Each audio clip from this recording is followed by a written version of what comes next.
Okay, and welcome to the consolidation task on John Berger. As we know, in 1972 he wrote a book called Ways of Seeing, and this became very influential in terms of how we look at the media, and we can still use some of these ideas today. Now, what I want you to think about as we look at the ideas of John Berger are these are the concepts as well. First of all, we've got capitalism.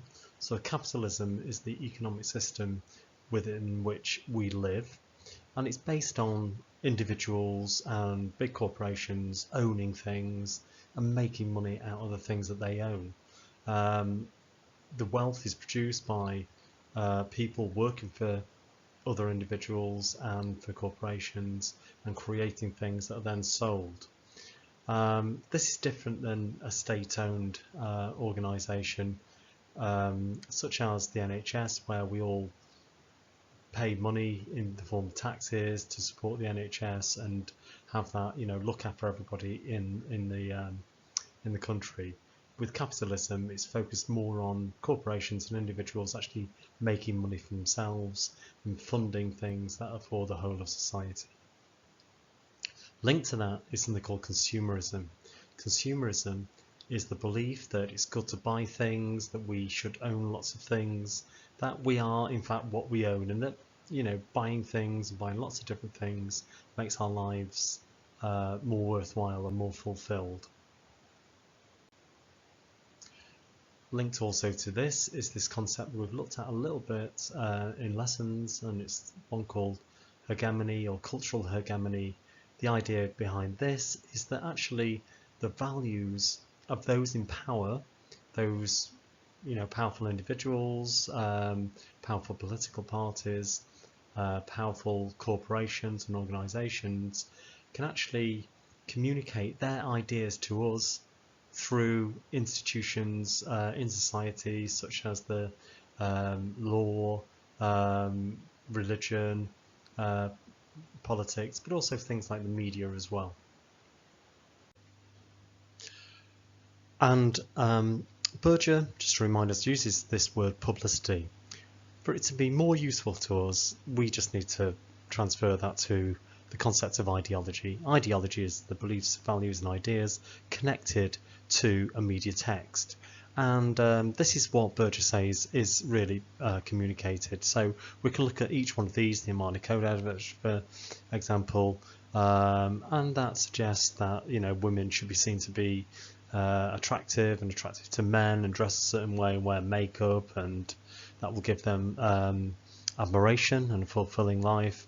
And of course we can see it for Nivea for men as well, what gives men status, and also even an advert like Argos reinforces sort of stereotypes about women with lots of pinks and flowers and a floral design and that sort of thing.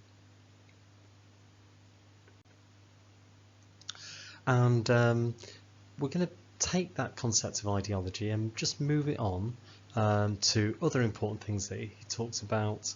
So the media do create ideology through advertising, but also through lifestyle magazines. So remember, magazines are a bit like adverts, and they sort of sell lifestyles. They give ideas or an ideology on the lives that people should live. And Berger argues that this ideology is always about the future buyer. It's not about the audience as they are now. They're not saying, look at your lives, isn't your life good, worthwhile?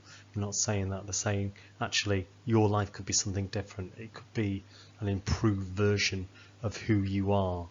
However, this future buyer concept is unrealistic and unattainable by and large.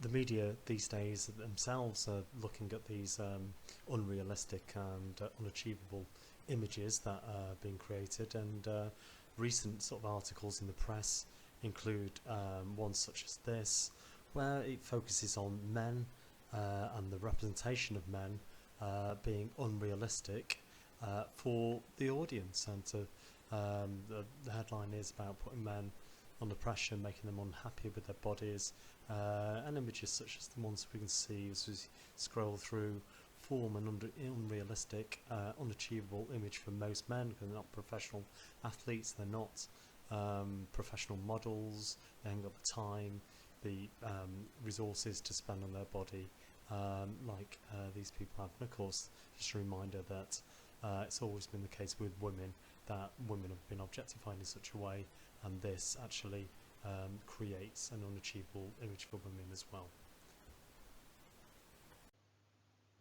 Another key words and ideas really to emphasise from Berger is this concept of envy and dissatisfaction.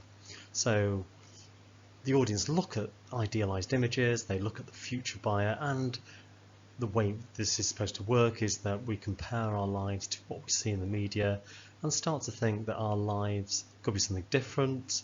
It causes an anxiety, it causes us to be envious of what we could be, and ultimately that causes us to be dissatisfied with our own lives. However, the media offer solutions, and the solution is to buy our way away from these feelings. So if we've got emotions of feeling envious, of dissatisfaction, of feeling anxious about things, then we can buy our way out of it through acts of consumerism.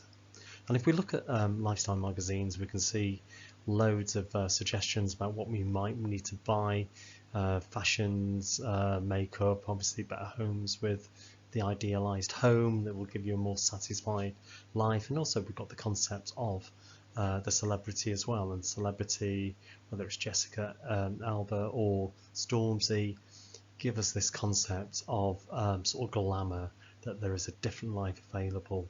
But again, for most people, that's unachievable or unattainable.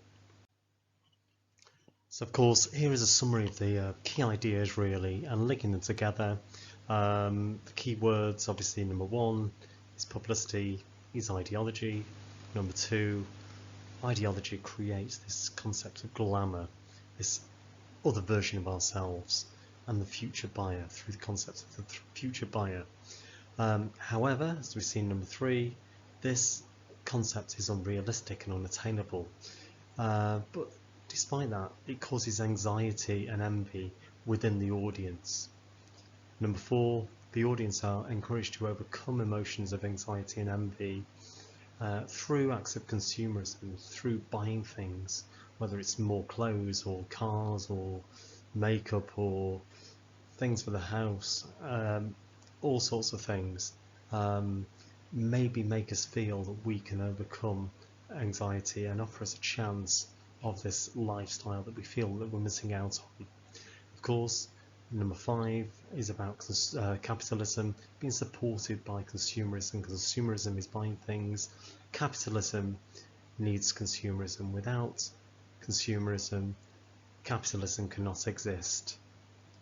Number six, we can have a look at the concepts of capitalism that creates wealth for very, very powerful individuals and big corporations and individuals who own these big corporations, whether it be Bill Gates or Richard Branson or whoever. Number seven, capitalism can be criticised for creating inequalities of wealth because, of course, you get a few people owning these companies and organisations, and they collect most of the wealth. So a 2018 article or research study shows that 40% of the entire wealth within Britain was owned by just 10% of the population. So it can add to inequalities in wealth and not distribution of wealth, as perhaps some people argue it should be throughout the country.